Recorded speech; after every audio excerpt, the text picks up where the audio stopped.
Hello everyone, welcome to my YouTube channel. इस video में हम हिमाचल प्रदेश पंचायती राज में जूनियर इंजीनियर सिविल की वैकेंसी के बारे में बात करने वाले हैं। हिमाचल प्रदेश के अगर पंचायती राज डिपार्टमेंट में हम बात करें तो जो जूनियर इंजीनियर सिविल की भर्ती होती है वो जिला परिषद कैडरे में होती है। और इसमें क्या है कि आरएनपी रूल्स अगर आपने नहीं देखे हैं तो इसमें आरएनपी रूल्स आपको जो है वो वेबसाइट पे मिल जाएंगे।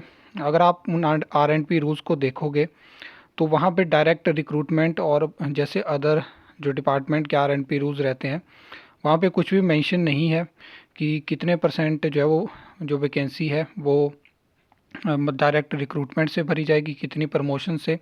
एक फिक्स्ड जो होता है कोटा होता है। तो यहाँ पे क्या है कि इस टाइम पे काफ़ी टाइम से मैंने भी आपको अपडेट दी थी कि टेक्निकल असिस्टेंट की वैकेंसी भरी जाएगी। तो अगर हम बात करें प्रमोशन की तो टेक्निकल असिस्टेंट यानी तकनीकी सहायक से प्रमोट होके ही जो है वो पंचायती राज में जूनियर इंजीनियर सिविल बनते हैं और डायरेक्ट रिक्रूटमेंट भी होती है। लेकिन अभी क्या है कि जो पुराने आरएनपी रूल्स हैं उनको हटा के नए आरएनपी रूल्स बनाने का काम इस टाइम पे चला हुआ है। और जैसे ये नए आरएनपी रूल्स जो हैं वो अधिसूचित हो जाएंगे तो उसके बाद जो है वो जूनियर इंजीनियर सिविल की जो डायरेक्ट रिक्रूटमेंट की भर्ती है और प्रमोशन जो टेक्निकल असिस्टेंट से होनी है वो हो जाएंगी। अगर हम बात करें कि इस टाइम पे जूनियर इंजीनियर सिविल की टोटल कितनी वैकेंसी है तो 63 करंट वैकेंसी है पंचायती राज में। और इसमें क्या है कि अगर हम बात करें तकनीकी सहायक यानी टेक्निकल असिस्टेंट की 215 वैकेंसी है। तो जैसे ही प्रमोशन होगी तो टेक्निकल असिस्टेंट की और वैकेंसी वैकेंट होगी और जूनियर इंजीनियर की हो सकता है कि डायरेक्ट रिक्रूटमेंट से वैकेंसी देखने को मिले।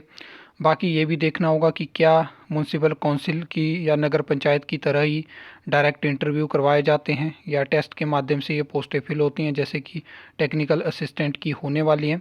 तो बहुत सारी चीज़ें यहाँ पे वैकेंसी के बारे में मैंने आपको बता दिया कि इस टाइम पे जूनियर इंजीनियर सिविल की टोटल 63 पोस्टें वैकेंट हैं। और इसमें qualification degree diploma in civil engineering ही रहती है। और टेक्निकल असिस्टेंट की बात करें तो वहाँ पे degree diploma in civil engineering रहती है। तो दोनों की क्वालिफ़िकेशन सेम है। बाकी इसके अलावा कोई और डाउट होगा तो आप पूछ सकते हो। आई होप आपको ये वीडियो अच्छी लगी होगी, इन्फॉर्मेटिव लगी होगी। तो वीडियो को लाइक कमेंट शेयर कर सकते हो, चैनल को सब्सक्राइब कर सकते हो फर्दर न्यू अपडेट्स के लिए।